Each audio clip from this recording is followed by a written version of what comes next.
Hey guys, you got water into your house? Don't know what to do about it? Well, I'm gonna show you what I did.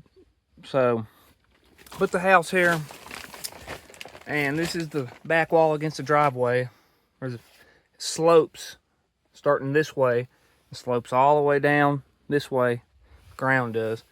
And this is like 5 foot underground here. So, before we backfilled, you got to put on your waterproofer on the block wall, which I did. But I did a cement waterproofer, which I regret. I really wish I would have got the rubber waterproofer. I feel like it would have been better. But I got the cement one. And there's also a French drain on the outside. This wall, and it goes all the way around the house on both sides. All the way around, the French drain does. And it works really well. It's got to rain really hard, but when it just is pouring cats and dogs, that French drain is moving some water. But there is still water getting under here. So the next step I did was I got some, because the block walls, it was coming through those too, even with my waterproofer on them. So I put on hydraulic cement here on the inside of these walls where it was coming through, and you can see this, that's the calcium that's just bleeding out from the cement, all that white. So that was my next step, hydraulic cement on the inside here. Still getting quite a bit of water through, so I did some grading, more grading on the outside, really exaggerated the slope away from the house still. So my last and final step, other than if I decide to get a garage and put over here, which I feel like would help, but y'all know how that goes, super expensive. But my last step that I could financially afford was I put 2 sump pumps down here. You can see there is my first one, and there's going to be another one on that side. So when you're putting sump pumps in, number one, it ideally needs to be up against the block wall. You dig your trench up against the block wall. Well, when we dug the footings of this block, I overdug, which really wasn't a big deal because I didn't know, for one, I was going to need sump pumps. Wish I would have, because where I overdug, I just put a little concrete in it. And which kind of ruined me on putting my trenches right up against the block wall. And also, as you can see, I don't have a lot of room because my piers are along the walls, even on the sides, because you need to go down the sides with a sump pump trench too, and do not have a lot of room on the sides. But I could have made it work, and that would have been ideal, but I screwed up there.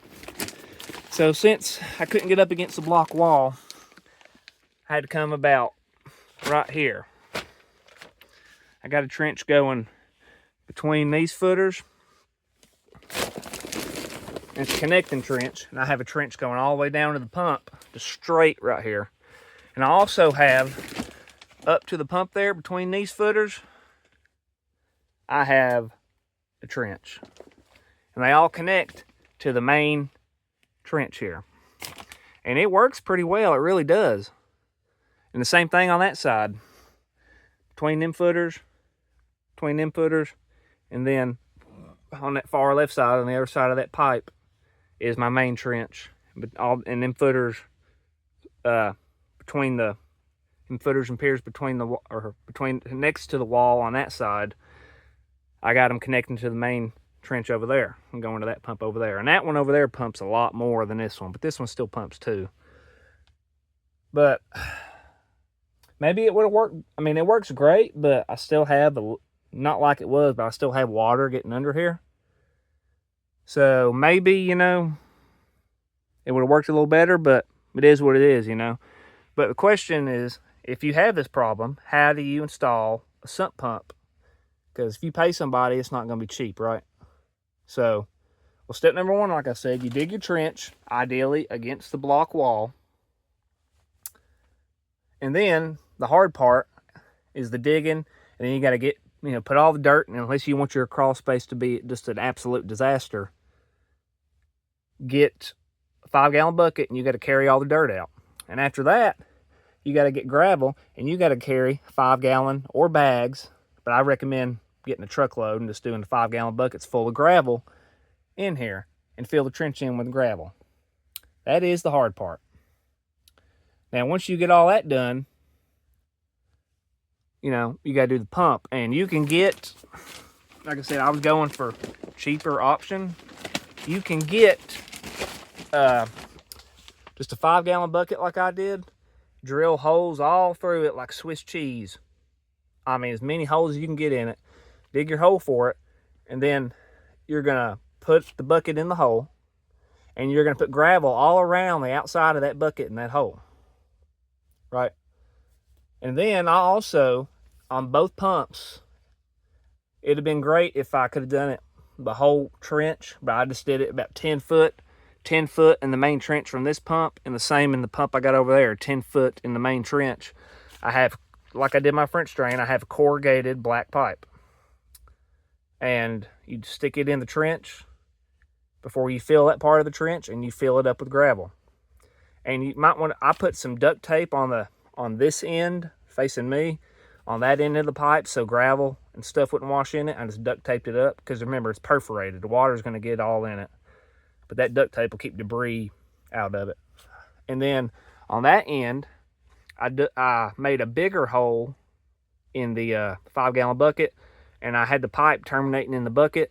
And then I just got some foam, and I foamed the hole around the pipe closed, and you know, that locked the pipe in the bucket. And then, you know, you stick your sump pump in there. Let's go over here. I'll show you.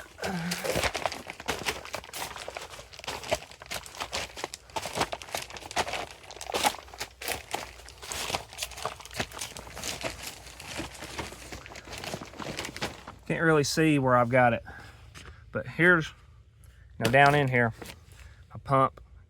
You got to make a hole in the lid, by the way. You got to put the lid back on in the pipe come out of the lid. And then I also foamed the top of that lid to make sure there wasn't any way of anything getting in there. And you got to have a backflow preventer. They're like, you can get them for like 17 bucks. They're backflow preventers, and they only let water come up. They do not let water go down, because if water can go down, the pump, you know, it don't pump it all out. Depending on the slope of your pipe, if it ain't exactly sloped right, it can run back and back down into the pump, and the pump will keep cycling over and over and over with the same water, and it's not good for the life of your pump, and it's kind of counterproductive, you know what I mean? So you need a backflow preventer to protect your pump, which is below this pipe here. You can't see it. And then, you know, you get your PVC and glue it all together and go out I got a block wall, so I just, you know, drilled through my block wall, and I mortared, after I got the pipe through it, I mortared it in. You know, hang it with some straps, you know, plastic, metal, whatever, to support your pipe on the way out. And that's pretty much the basics of a sump pump install. But if you don't, you got to have electric too, you know. If you don't have electric, you know, you need to figure that part out. Now, I've done a video on a light switch. I'll probably do a video soon on an outlet if you need help with that. But because I had to add an outlet for this pump and then an outlet for the pump I got on that other side. But like I said, it works really well. It doesn't get it all. There's just so much water that comes this way. And like I said, wasn't able to get necessarily up against the block, which is the correct way. So hopefully you're watching. If you need a pump or two, hopefully you're watching, you know, before you make the mistake like I did. But it works really well. It's just not quite, but you know, sometimes it is what it is in life. But hopefully, you know, this help y'all out a little bit if you need to install a sump pump. It's not hard. It's just, I mean, it is hard, but the hard part's not, you know, the knowledge to do it or doing it. It's just the manual labor, because it's pretty intensive. Hauling dirt out, hauling gravel in. But if you can get that done, I mean, the actual pump part is really not that bad. You know, you're gluing pipe, drilling a few holes, and just terminating it outside. I'll show y'all how they come out here.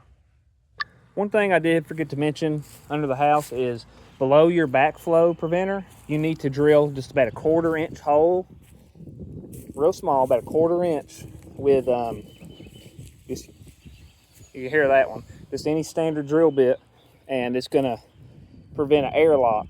A little bit of water when it pumps will spray back in the hole, but not that much. It's only a 1/4 inch hole, and what that does is it prevents an airlock from forming. Because if you get an airlock in the pump, it ain't gonna pump. And that'll let air escape and your pump will pump good.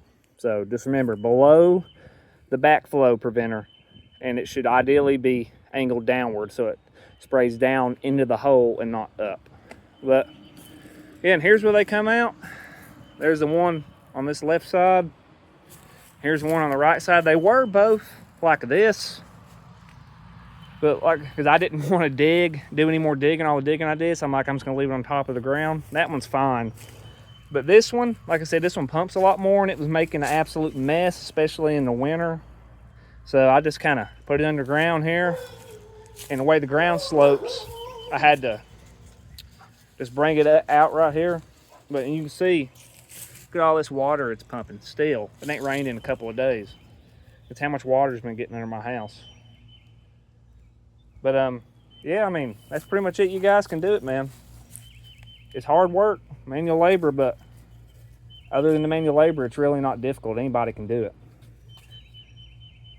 All right, I hope I helped you all with that. If you need it done, it's really important, your foundation can settle. You don't need water in your house. Water will destroy your house, be it mold, foundation settlement. But anyway, thanks for watching.